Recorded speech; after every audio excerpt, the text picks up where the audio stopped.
Hey, what's up, viewers? Patrick from Bob vs. Lion back reviewing this episode number 2 of Strength Week of Barzee. And today's verse comes out of 1 Chronicles 16, verse 11. It says, "Look to the Lord and his strength, seek his face always."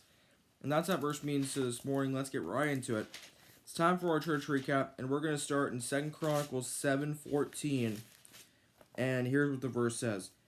It reads, "If my people who are called by my name will humble themselves and pray and seek my face and turn from their wicked ways, then I will hear from heaven and I will forgive their sin and will heal their land."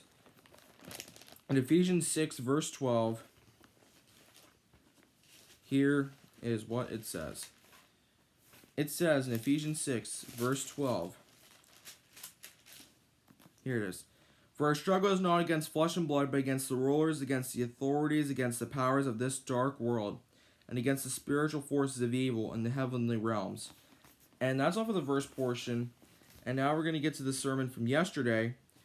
Now we're going into the book of Matthew. And actually, we're going to start in Matthew 5 with the Beatitudes.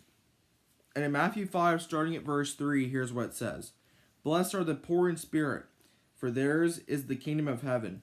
Blessed are those who mourn, for they will be comforted. Blessed are the meek, for they will inherit the earth. Blessed are those who hunger and thirst for righteousness, for they will be filled. Blessed are the merciful, for they will be shown mercy.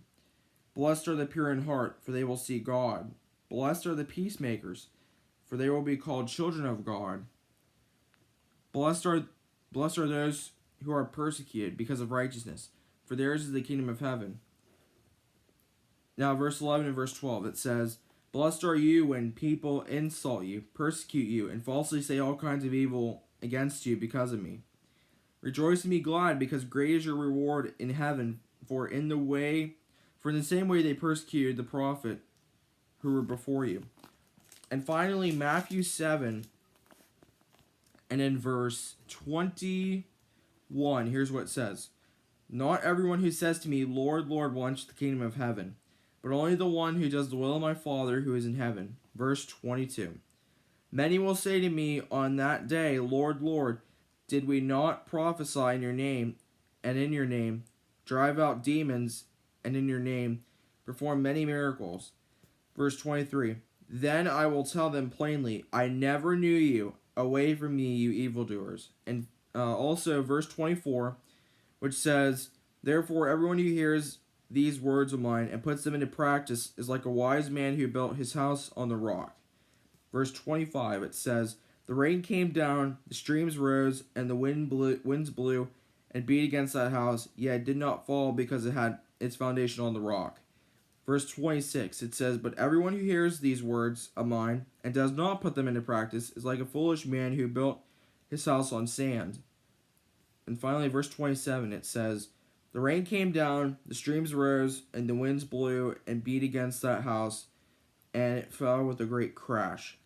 And that's all for the verse portion. And some notes were, "There is a storm coming upon the earth," which is talking about the last day. He is coming.